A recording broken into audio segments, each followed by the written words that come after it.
السلام عليكم ورحمة الله وبركاته. تأكد إصابة أكرم توفيق بالرباط الصليبي امبارح يا جماعة، زي ما سمعنا كلنا، كان في خبر طالع إصابة أكرم توفيق بالرباط الصليبي.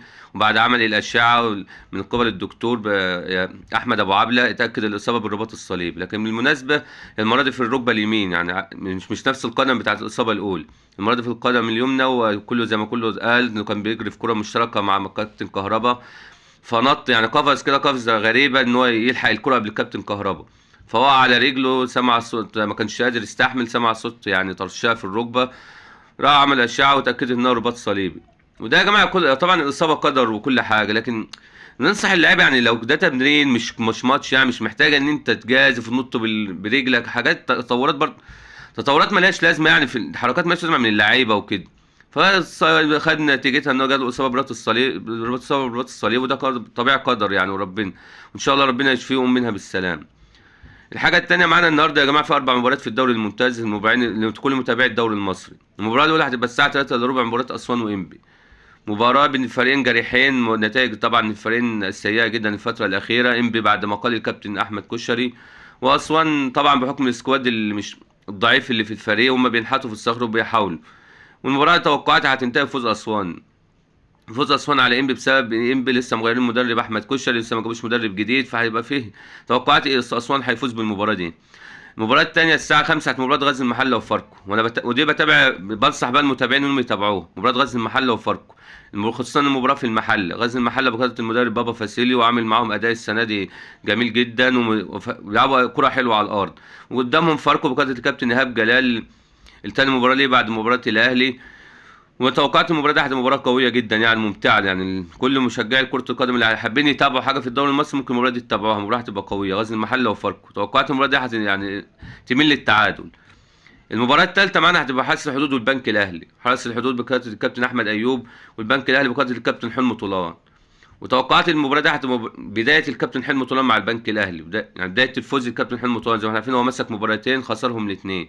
توقعات المباراة دي هتبقى بداية فوان فوان فريق البنك الأهلي بصفة عامة مع الكابتن حلمي طولان، خصوصا السكواد العالي اللي موجود في البنك الأهلي، وكانوا عاملين صفقات قوية جدا في بداية الموسم على رأسها الكابتن أبو جبل حارس مرمى الزمالك السابق.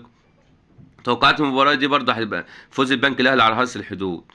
المباراة الأخيرة هتبقى الساعة 8 النهار، الساعة 8 النهارده في مباراة فيوتشر وطلائع الجيش. فيوتشر بقيادة الكابتن المحنك علي ماهر، وقدام طلائع الجيش بقيادة الكابتن محمد يوسف. دي واحدة مباراة قوية يعني لأن الفريقين ما شاء الله عندهم سكواد عالي، والفريق بيأدوا كرة حلوة الفترة الأخيرة. والفريقين برضو فازوا آخر مباراة ليهم، فهتبقى مباراة قوية يعني رايحة جاية مش. بس أنا توقعت إنها تميل شوية للفريق فيوتشر، يعني الكابتن علي ماهر بقاله سنة معاهم، مع حافظ اللعيبة عينه حلوة في اللعيبة، مع سكواد لعيبة كورة، لعيبة كورة وكده. فهتوقعت فيوتشر فرص أعلى، يعني 60-40، في 60 فيوتشر 40 طلائع الجيش. الحاجة التالتة معانا النهاردة يا جماعة، كل متابعين كرة السلة، النهاردة إن شاء الله في مباراتين أقوى من بعض، وكأس السوبر سيدات وكأس السوبر رجال. كأس السوبر سيدات بين الأهلي وسبورتنج، وده زي الناس من الناس اللي ما تعرفش، سبورتنج ده بطل الدوري السوبر السيدات لآخر موسمين، الموسم الماضي وقبل الماضي. والاهلي كان في اول السنه خد منهم دوري المرتبط على حساب سبورتنج، فالمباراه هتبقى قويه جدا. يعني النصيحه لكل متابعين كره السله يتابعوها، هتبقى مباراه تقريبا الساعه 5، والمباراه الثانيه هتبقى الساعه 8 اللي هي مباراه الاهلي والاتحاد، مباراه السله رجال كاس السوبر رجال. الاهلي بقياده المدير الفني اوجست بوش. وزي ما احنا عارفين الاهلي مع اوجست بوش واخد السنه اللي فاتت والسنه دي واخد 6 بطولات. كل البطولات واخدها الا البطوله العربيه اللي كانت في اول السنه، وكانت بظلم تحكيم في بدايه الموسم. والاتحاد حدث ولا حرج، اقوى فريق في التاريخ، اقوى فريق في السله في مصر، وتاريخيا وبطولات دوري وكاس، يعني مش بالارقام وكل. الاتحاد طبعا على راسهم النجم ادنس اسامه اللي منتقل لهم من نادي الزمالك في اول الموسم، وعندهم هيثم كمال، ميدو طه، رامي ابراهيم. والاهلي طبعا حدث ولا حرج، عمرو الجندي، ايهاب امين، والتر هوج، سيف سمير، احمد اسماعيل. عندهم عندهم سكواد عالي. والاهلي زي ما احنا عارفين مسيطر على كرة السلة في اخر الموسم اللي فات، والموسم ده هو واخد كل البطولات المحلية الاهلي مسيطر عليه. هو خسر بطولة واحدة قارية، البطولة العربية، وكان بظلم تحكيم، وكل اللي كله تابع المباراة يعني كان. حتى عمرو كابتن هامين بعد المباراة شاور للحكم والجمهور بعملية كله عارفها طبعا الحركة دي، ان هو يعني الحكم مرش وكده.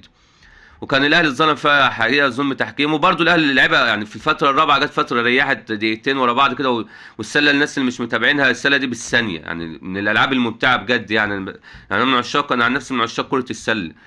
فانا يعني المباراه ان شاء الله هتبقى الساعه 8، والكل متابعين كره السله هتنزل على اون تايم سبورت 3 ان شاء الله، كل اللي حابب يتابعها. وفي الاخر يا جماعه، انا كنت حابب اتكلم في موضوع معاكم كده قبل ما اقفل معاكم الحلقه.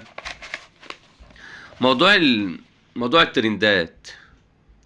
الموضوع ده يا جماعه بوخ جدا جدا جدا في مصر، بقى كل يوم ترند. يعني في ناس مخصصه بدون ذكر اسماء لازم يوميا يحبوا يعملوا ترند. يعني في برامج قايمه على الترندات، يطلع تصريح يعني، الناس بتطلع تصريحات غريبه الشكل. زي ما قلت لكم، منها اللي طالع يقول، طالع يقول انا مش هشجع الاهلي في، كابتن احمد يلمس بيقول لا، طالع يقول مش هشجع الاهلي في كاس العالم للانديه. كابتن زي ما معروف كابتن بشير التابع من ملوك الترندات في مصر، اكتر من تصريح ورا بعض.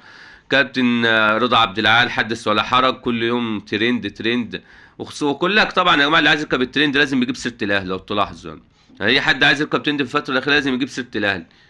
يعني ليه؟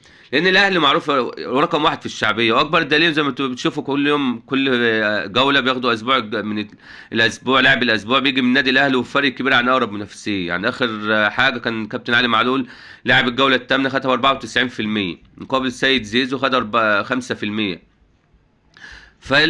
فالناس كلها يا جماعه نفس موضوع الترندات ده يخف شويه في مصر. وان شاء الله ان شاء الله ان شاء الله يعني بلدنا تتطور، وكل حاجه تبقى كويسه مع الفتره اللي جايه. ويبقى معلش يا جماعه، عشان ما فيش اليومين دول يعني ماتشات مهمه ولا حاجه، فالواحد بيطلع يتكلم معاكم في الحاجه اللي بس موجوده النهارده. انا ما احبش انا اطلع زي ناس كتير ما بتطلع تقول اخبار صفقات، طبعا كلها بتطلع في شنك في الاخر. يعني في بدايه الموسم زي ما الناس كلها طلعت قالت 20 صفقه 30 صفقه، وفي الاخر طلع الاهلي ما جابش غير شادي حسين، مصطفى ميسي من سيراميكا، وبرون سافيو من البرازيل. فانا حبيت اما اطلع معاكم يعني ما اطولش في الحلقه على الفاضي، واطلع اتكلم في حاجات مش مفيش حاجات موجوده على الساحه بالفعل النهارده، واطلع اقول اي كلام زي ناس كتير ما بتعمل. حبيت اقول الحاجه اللي موجوده النهارده، انما 4 مباريات في الدوري الممتاز اعرفكم بيهم وتوقعات المباريات دي. مباراه كاس السله اللي كل متابعين كره السله. في نهايه الحلقه يا ريت يا جماعه اللي بيسمعني يضغط على زر الاشتراك، يفعل زر الاشتراك ويفعل الجرس ويضغط لايك. والسلام عليكم ورحمه الله وبركاته.